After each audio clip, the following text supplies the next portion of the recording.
ಮುಂದಂತ ಬಂದಿರು ನನ್ನ ಹತ್ರ ಪಾಪ ಅವ್ರ ಅನೇಕ ನೋವುಗಳೆಲ್ಲ ಹೇಳ್ಕೊಂಡ್ರು. ನಾನು ಅವ್ರದ್ದು ಕೇಸ್ಗಳಿಗೆ ಪರ್ಸನಲ್ ಕೇಸು ಅಸೆಂಬ್ಲಿಲಿ ಏನ್ ನಡೀತು, ಕಾರಲ್ಲಿ ಏನ್ ನಡೀತು, ವಿಧಾನಸೌಧದಲ್ಲಿ ಏನ್ ನಡೀತು, ಅವ್ರ ಕ್ಯಾಬಿನೆಟ್ ಅಲ್ಲಿ ಏನ್ ನಡೀತು, ಅದೆಲ್ಲ ನನ್ನ ಸ್ಟೋರಿ ಇದೆ. ಈಗ ಬೇಡ ಅದನ್ನೆಲ್ಲ ತಗೋಬೇಕು ಅಂದ್ರೆ ಬೇಕಾದ್ರೆ ಚರ್ಚೆ ಮಾಡಕ್ಕೂ ನಾನು ರೆಡಿ ಇದ್ದೀನಿ. ಅವೆಲ್ಲ ಸ್ಟೋರಿ ಏನೇನ್ ಹೇಳಿದ್ದಾರೆ ಆದಷ್ಟು ಬಹಿರಂಗ ಪಡಿಸಿದ್ರೆ ಬಹಳ ಒಳ್ಳೇದು. ಕಾರ್ದಿರ್ಬೋದು ಆಯ್ತಪ್ಪ ಕೂತ್ಕೊಳ್ಳಿವ್ರೆ ಅಂತ ಹೇಳಿದ್ರೆ ಯಾವ್ದಕ್ಕೆ ಹೇಳ್ತೀನಿ ಅಂದ್ರೆ ಒಂದ್ ನಿಮಿಷ ಕೂತ್ಕೊಳ್ರಿ, ಉತ್ತರ ಕೊಡ್ಲಿಲ್ವೇ? ಅಶೋಕ್ ಅಣ್ಣಂಗೆ ಏಡ್ಸ್ ಚುಚ್ಚೆ ಕೊಡೋದು ನಾನಲ್ಲ. ಏಡ್ಸ್ ಇಷ್ಟೊಂದು FIR ಇದೆ. ಈಗ ಯಡಿಯೂರಪ್ಪನ ಏನಾಯ್ತು ಅಂತ ಮಾತಾಡೋಕೆ ಅವಕಾಶ ಕೊಡ್ತೀರಾ ಇಲ್ಲ? ಮಾತಾಡಲಿ ಉತ್ತರ ಕೊಡ್ತೀರಾ ಇಲ್ಲ? ಇಂಡಿವಿಜುವಲ್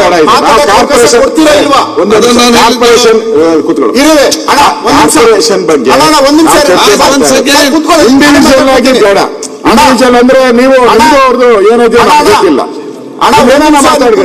ಇಲ್ಲಿ ಇನ್ನು ಬಹಳಷ್ಟು ಜನ ಬಹಳ ಮಾತಾಡ್ಕೊಳ್ತೀನಿ. ಇದಕ್ಕೆ ಒಂದಿನ ಸಾಗಲ್ಲ, 4 ದಿನ ಬೇಕಿದೆ. ಒಂದ್ ನಿಮಿಷ ಮಾತಾಡ್ಕೊಳ್ತೀನಿ.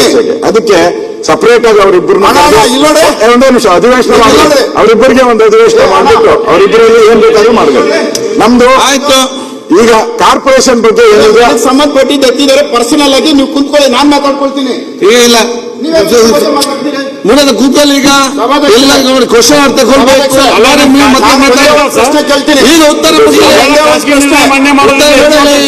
ಅವರು ನಿಜವಾಗ್ಲು ಒಂದ್ ನಿಮಿಷ ನೀವು ಹೋಗುವಂತ ಕೆಲಸ ಮಾಡ್ಬೇಡ್ರಿ. ನನಗೆ ನೀವು ಉತ್ತರ ಕೊಡೋ ಶಕ್ತಿ ಇರೋ ಕೂತ್ಕೊಳ್ಳಿ, ನಾನು ಮಾತಾಡ್ತೀನಿ. ನಿಮ್ಗೆ ಉತ್ತರ ಕೊಡೋ ಶಕ್ತಿ ಇರೋ ಮಾತಾಡಿ. ಮುಖ್ಯಮಂತ್ರಿಗಳು ಬೆಂಗಳೂರು ಬಗ್ಗೆ ಮಾತಾಡ್ತಿರೋ ಈ ಪರ್ಸನಲ್ ವಿಚಾರ ಈ ಬೆಂಗಳೂರು ವಿಚಾರ ಹೋಗುವಂತದ್ದಾಗುತ್ತೆ. ದಯವಿಟ್ಟು ಸರ್ ಕೂತ್ಕೊಳ್ಳಿ ಸರ್. ಇದು MLA-ಗಳು ನಾಳೆ ದಿನ ಎಲ್ಲರೂ MLA-ಗಳಿಗೆ ಡ್ಯಾಮೇಜ್ ಮಾಡ್ತಾರೆ. ಇವತ್ತು ಇಲ್ಲಿರ್ಬೋದು, ನಾಳೆ ಅಲ್ಲಿರ್ಬೋದು. ಇದು ಸ್ಪಷ್ಟವಾಗಿ ಒಂದು ಉತ್ತರ ಸಿಗ್ಬೇಕು. ಸರ್ ಕೂತ್ಕೊಳ್ಳಿ ಸರ್, ಒಂದ್ ನಿಮಿಷ. ಸಭಾಧ್ಯಕ್ಷರೇ